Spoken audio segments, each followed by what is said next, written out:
Bien, mis queridos hermanos, ya estamos aquí de regreso en tu programa Atrévete a ser diferente. Y para los que recién se vinculan a esta hora del programa, quiero compartirles que estamos hablando de la desconfianza.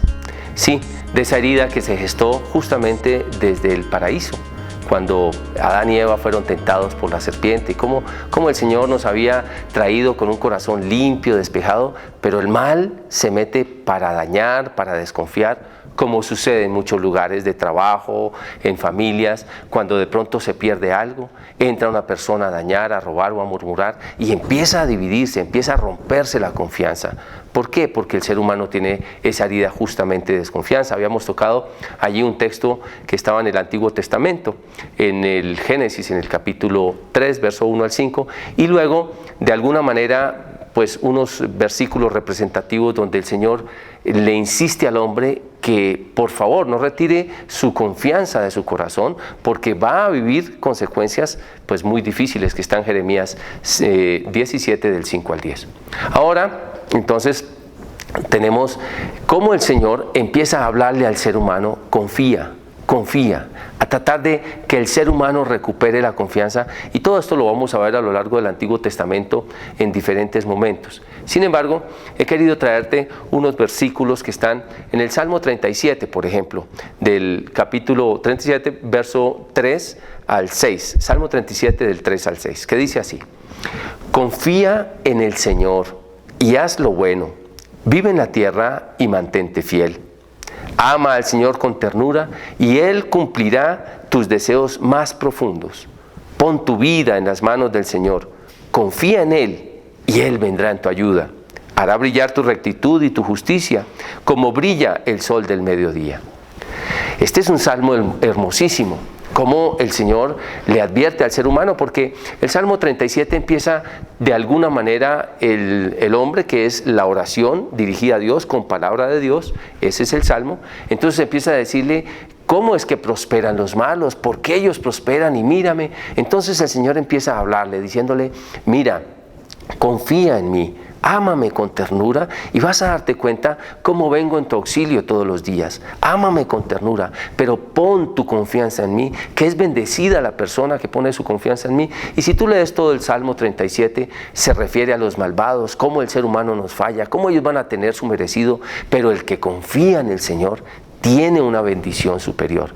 Es una belleza este Salmo. Dice: y hará brillar, en el verso 6, tu rectitud y tu justicia como brilla el sol del mediodía. Porque todos los seres humanos, si bien es cierto, fuimos heridos de desconfianza, todos los seres humanos tenemos una rectitud y una justicia en nuestro corazón, lo que llama Santo Tomás de Aquino la ley moral natural, aquella que nos hace saber y discernir qué es lo bueno. Todo ser humano tiene algo bueno y quiere encontrar en quién confiar. Quiere encontrar en quién depositar toda su vida y toda su confianza. Por eso es que nosotros los seres humanos vamos de un lado para otro, cambiamos de amistades a veces, porque este me sirve, porque este no me sirve, y luego entonces tomamos, de alguna manera nos refugiamos o en un deporte, o nos refugiamos quizá en un juego, en el computador, o nos refugiamos en cosas tratando de buscar en quién descansar nuestra alma. Por eso tan hermosa esa palabra que está allí en Mateo, en el capítulo, me parece que es el 11, sí, el 11 del verso 28 o 27 en adelante, que dice: venid a mí los que estéis cansados y agobiados, que yo os aliviaré. Y es eso, porque el ser humano siempre está buscando en quién confiar plenamente, en quién descansar. Yo recuerdo cuando era niño, algún día mis padres me llevaron a algún supermercado y me perdí por unos pocos minutos tal vez, y yo veía personas grandes y personas bajitas, y yo empecé a angustiarme, a llenarme como de miedo, hasta que de pronto, detrás de una góndola del supermercado, oí la voz de mi papá que le estaba hablando a mi mamá y estaba preguntando justamente por mí. Cuando yo escuché esa voz, mi corazón se serenó inmediatamente, se llenó de una paz, porque decía: ahí está la persona en quien yo puedo confiar, porque como los demás no los conozco, no sé en quién confiar.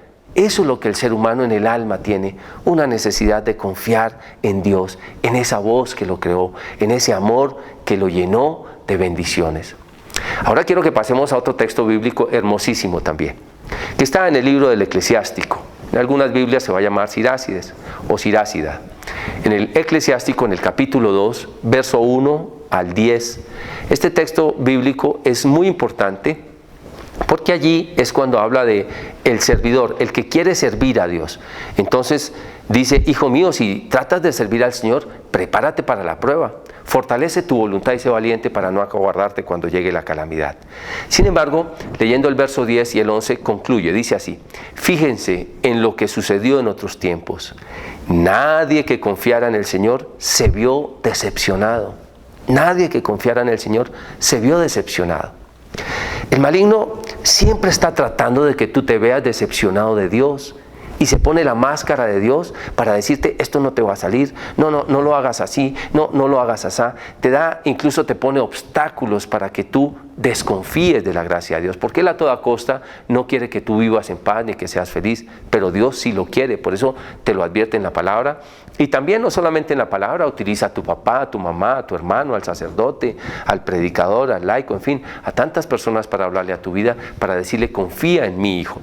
Y mira lo que dice aquí: nadie que lo honrara fielmente se vio abandonado. A todos los que lo invocaron, Él los escuchó, porque el Señor es tierno y compasivo, perdona los pecados y salva en tiempo de aflicción. Pues me parece una gran bendición y una gran verdad. El Señor nos invita a que nosotros evaluemos la historia y pensemos en personas que han vivido una vida realmente de bendición. No fueron decepcionados. Alguno podrá decir entonces, bueno, ¿y San Lorenzo por qué murió en la parrilla si tanto confiaba en Dios, pero murió feliz? Porque esos son los mártires. Los mártires son personas que viven feliz, jamás se sienten decepcionados, porque su mayor anhelo es llegar a la gloria celestial. Es su mayor premio, el premio eterno. Esto lo dice en el libro de la sabiduría, en el capítulo 4 y en el capítulo 3. Dice, los malos pensaban que el bueno que murió, pues fue abandonado, pero no saben que él tiene un premio superior allá en la eternidad. Y esto es lo que buscan aquellas personas que tienen ese tipo de problemas. Sin embargo, el Señor aquí y ahora, en esta carne, en este entorno en el que tú estás, en tu familia, en tu trabajo, el Señor no te decepcionará. Y si algo pasa en tu vida, es para un mayor bien. Si a tu hijo no le salió el empleo, por algo fue. Si a tu hija no le salió tal vez el cupo en la universidad, por algo fue. Por algo, pero si tú confías plenamente en el Señor, jamás te abandonará, jamás. Tengo miles de testimonios de personas que durante un corto tiempo, un mediano tiempo, lucharon arduamente creyendo en Dios y aparentemente vivieron dificultades y problemas y al final el Señor los exaltó. El Señor mostró de alguna manera su poder sobrenatural sobre estas personas que creyeron, que confiaron en Él. Por eso nos invita de esta manera a que analicemos la historia. Y fíjate lo bonito de nuestra Iglesia Católica. Porque la Iglesia Católica se basa en la Escritura, en la Palabra de Dios, en el magisterio de la Iglesia, pero también en la tradición. Por eso nosotros tenemos que ver muy bien la tradición y tenemos que mirar el santoral y mirar cómo vivieron los santos y cuáles fueron sus triunfos, sus victorias, cómo lucharon contra el enemigo, pero sobre todo contra el enemigo del alma. Entonces es un regalo de Dios. Por eso el Señor quiere que de alguna manera, mirando la historia, podamos poner nuestra confianza en Él, sin que se mueva nada de lo que está allá al lado, aunque pase lo que pase. Me fascina ese Salmo 23 que estoy seguro que te lo sabes de memoria, cuando dice, el Señor es mi pastor, nada me falta, en verdes praderas me hace recostar, me conduce a arroyos de tranquilas aguas. En fin, es un salmo en el que nos sentimos confiados en la bendita mano de Dios. Pero ahora, ¿qué produce entonces la desconfianza? ¿Cuál es el fruto de la desconfianza? Es como si dijéramos, a ver, ¿qué de bueno tiene esto entonces para meterme en esto? Cuando analizamos los frutos de la desconfianza, nosotros nos damos cuenta que la desconfianza no nos sirve para nada. Todo lo contrario, la desconfianza nos causa un gran peso encima de nuestra vida. Por ejemplo, el primer fruto de la desconfianza es un estado de tensión. Sí, la persona está tensionada. Y se tensiona físicamente porque tiene miedo de que lo vayan a robar, tiene miedo de que le vayan a agredir, tiene miedo de que vaya a perder sus cosas, tiene miedo de perder una relación. ¿Cuántas jóvenes que han sido defraudadas en una relación amorosa ya tienen miedo de enfrentar una relación con un hombre o un hombre con una mujer? Tienen miedo de meterse en esa relación. ¿Por qué? porque han sido defraudados. Entonces viven en un estado de tensión y eso sí que desgasta las fuerzas. Cuando nosotros confiamos plenamente en Dios, pues estamos tranquilos. Ahora más adelante vamos a ver los frutos de la confianza, pero sobre todo de la confianza en Dios. El segundo fruto de la desconfianza, que produce la desconfianza, es que tenemos que hacer un esfuerzo superior. Un esfuerzo superior. Por ejemplo, tenemos que devolvernos para revisar si sí fue cierto. Tenemos que ir a supervisar el trabajo del otro a ver si sí lo cumplió, porque yo desconfío que no lo haga bien, y entonces por eso es que nos volvemos personas absolutamente controladoras, porque desconfiamos de todo el mundo. O no hicimos bien la tarea de enseñar, o desconfiamos de todo el mundo. Desconfiamos de que nos roben, desconfiamos de que nos estén diciendo mentiras, porque ese es el mundo. Tú me vas a decir, Juan, pero es que, entonces, ¿qué hago? Claro que sí. Yo sé que ese es el mundo y que tenemos que de alguna manera colocar algunos límites de seguridad en nuestra vida para evitar ser defraudados. Eso es cierto, la misma palabra lo dice. Incluso en el libro de los Proverbios, o tal vez en el de Eclesiástico, dice, cuando hay dinero hay que ponerse rojo para evitar las pérdidas. Y eso es así. Una cosa son las medidas de seguridad, pero otra cosa es que en tu corazón vivas con una herida de desconfianza, que vivas tensionado y que fuera de eso tengas que hacer un trabajo superior. Porque claro, cuando desconfías, haces un trabajo superior, te desgastas demasiado. Por ejemplo, desconfías de tu esposo, entonces gastas una cantidad de tiempo en revisar sus correos, en revisar su vida, en revisar su ropa, en revisar... Estás desgastándote sin necesidad. Confía en el Señor, tranquila, Dios proveerá para tu vida. Número 3, el fruto de la desconfianza, el siguiente fruto de la desconfianza es la pérdida de tiempo. Perdemos tiempo. Cuando desconfiamos, perdemos tiempo, porque tenemos que hacer doble trabajo. Entonces, claro, no solamente nos esforzamos más, sino perdemos tiempo que podríamos estar utilizando en alabanzas al Señor, que podríamos estar utilizando en el disfrute con nuestra familia, en nosotros mismos, en crecer, en leer, en prosperar. Pero a veces, por estar desconfiando del uno del otro, incluso hay personas que se paran esperando a que tal persona termine el trabajo y la supervisan todo el tiempo, en vez de estar leyendo un buen libro y creciendo, porque eso es lo que genera la desconfianza, nos hace perder el tiempo. El cuarto fruto de la desconfianza, y este para mí es de los peores que hay, es la ruptura de las amistades. Sí, así como te lo estoy diciendo.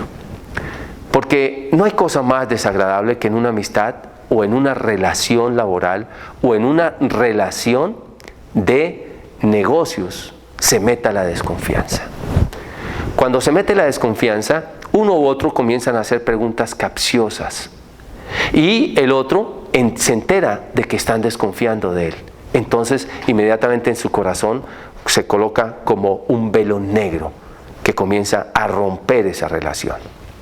Entonces, claro, porque tú te sientes ofendido.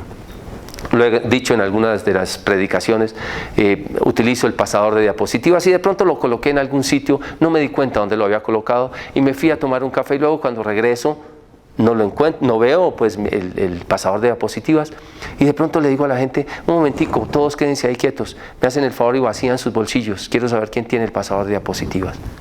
Por supuesto es una ofensa gravísima para las personas que están ahí. Inmediatamente dicen, uy, ese predicador, ¿qué le pasa? Si es que es un desconfiado, si es que cómo nos ofende de esa manera, yo que me voy a robar un pasador de diapositivas. Pues eso es lo que sucede cuando nosotros somos desconfiados. Y alejamos las amistades, alejamos a todo el mundo, porque no hay cosa más fea que le tengan a uno desconfianza. Yo te pregunto, ¿has desconfiado de tus hijos? ¿Los has hecho sentir mal cuando les preguntas? Pero sí estuviste, pero ¿cuánto te costó? Pero sí trajiste las vueltas, pero, oye, es tu hijo. Le estás rompiendo el corazón con la desconfianza. Y eso es una herida profunda. Claro, yo lo entiendo, porque somos seres humanos y estamos heridos en el corazón porque el mal nos hirió con la desconfianza. Y eso es lo que sucede cuando nosotros vivimos en pecado, desconfiamos de todo el mundo. Una persona que está celando a su pareja, que la cela permanentemente. ¿Por qué la cela? Bueno, o le ha dado motivos de alguna manera, o es una persona que hace de las suyas por fuera, y entonces como él hace de las suyas por fuera, le da miedo que esa persona vaya a hacer lo mismo. Y entonces comienza a agredirla con la desconfianza, hasta que llevan finalmente el hogar a la ruptura. El quinto fruto de la desconfianza Y este también es muy duro, y es la soledad. La persona desconfiada termina quedándose sola. Dolorosamente es así. Porque claro, como empieza a dañar a los demás, y ella misma incluso entra en un aislamiento porque dice, en nadie puedo confiar. Como decía cierto personaje por allí, el Chapulín Colorado, dice, y ahora, ¿quién podrá defendernos? Como quien dice, no hay quién. Entonces, la persona, como vive en un estado de desconfianza, empieza a criticar a todo el mundo, a aislarse, a quedarse solo, a decir, no puedo confiar en nadie. Y lo peor es que se queda en una soledad interior. A veces puede estar rodeado de personas, pero como desconfía, está aislado interiormente. ¡Qué dolores! ¡Qué fruto tan duro este de la desconfianza! El siguiente, el número 6. La desconfianza nos lleva a la venganza. Claro, por supuesto. Como a mí me hicieron, entonces yo ahora me voy a vengar. Entonces, como no confío en nadie, yo voy obrando y voy vengándome de personas, y a veces la venganza, te lo quiero decir, querido televidente, no es coger un revólver, no es hacer algo directamente. Muchos de nosotros que hemos sido heridos desde niños, desde pequeños, con cosas con las que nos falsearon, con las que nos traicionaron, ahora sin saberlo llevamos una herida interior y vamos haciendo pequeñas vengancillas con las personas sin saber quién fue el que me lo hizo, pero me la tienen que pagar. Alguien me tiene que pagar esto que me hicieron a mí. Y por eso entonces una persona que fue abusada sexualmente cuando pequeña, tiene luego entonces problemas en sus relaciones sexuales. Una persona que le robaron cuando era pequeña, luego le cuesta trabajo confiar en los otros y está tratando de alguna manera agresiva, con palabras o con acontecimientos, con actos, pues de vengarse inconscientemente, y eso lo vive en un estado permanente, porque eso precisamente es lo que produce la desconfianza.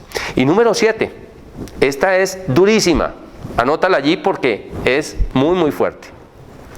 El fruto de la desconfianza es perder las bendiciones que vienen de Dios. Perder las bendiciones que vienen de Dios.